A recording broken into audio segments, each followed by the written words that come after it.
What's up, enthusiast? I've been waiting for this day since this blaster was announced. That's right, today we're looking at the Nerf Rival Khaos MXVI-4000.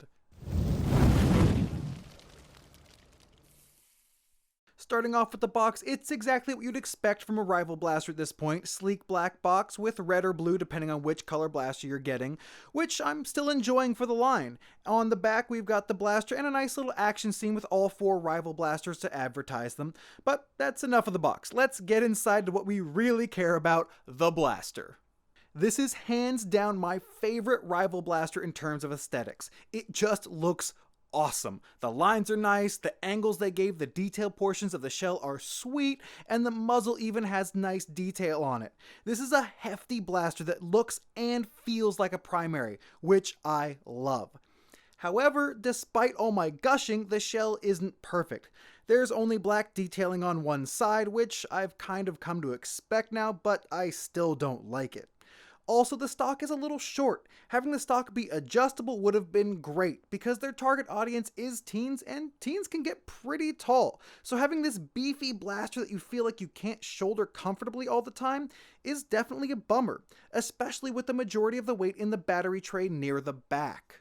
Despite those gripes, I'm happy with the design of this blaster. Outside of the stock concern, which won't be an issue for everyone, the blaster is comfy, and the handle is well designed to accommodate larger hands, which is appreciated.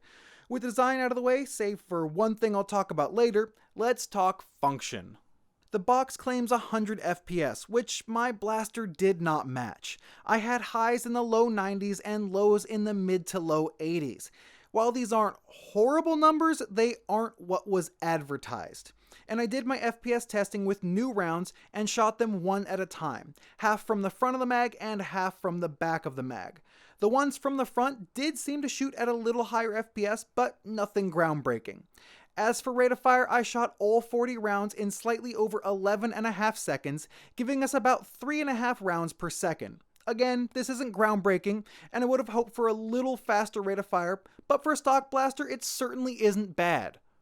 The accuracy of the rival line is where it shines, so I set up a bright red chair to shoot at that's about the size of someone crouching behind cover, and shot from 30 and 40 feet away at full auto. At 30 feet, it felt pretty accurate despite a few deviations, and I'd say it falls in line with other rival blasters. When you get out to 40 feet though, the accuracy noticeably drops, and it felt less accurate than the Zeus at that range. Still better than Elite darts at that range, but worth noting. I wonder if part of it has to do with the conveyor belt system and the way it feeds the rounds to the flywheels. This leads me to the one other design thing I wanted to talk about because it's a big one, the magazine. And when I say big, I mean literally. It's the size of my head. This thing is monstrous. Carrying multiples of these on the field is gonna be an interesting challenge, but despite the size, it actually has some neat mechanisms to it. To load the magazine, each tube has a tab on the back of the mag that you pull down and lock to the side. This holds the follower spring in place, preventing this from happening. With those in place, you can now push this nub at the top to unlock the top piece and flip it open.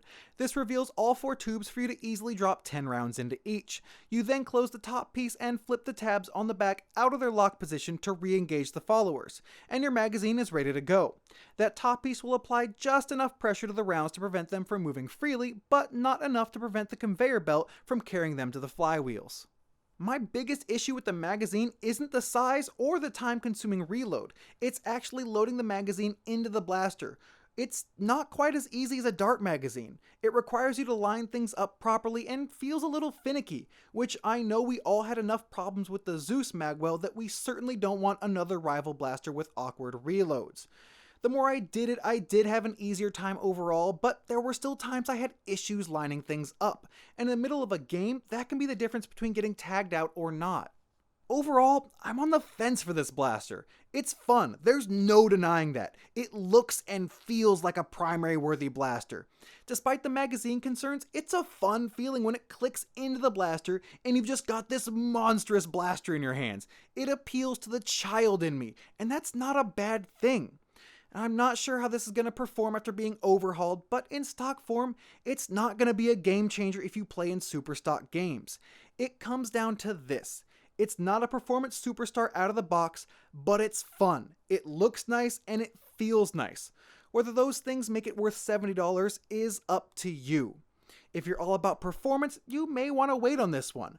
But if you only play stock games, or you want something that looks awesome and aren't as concerned about performance, it was worth the pickup in my opinion.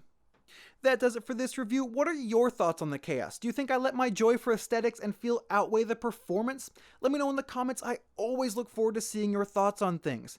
I am planning on running this at a game in the future and getting that footage to all of you as well, so you can look forward to that.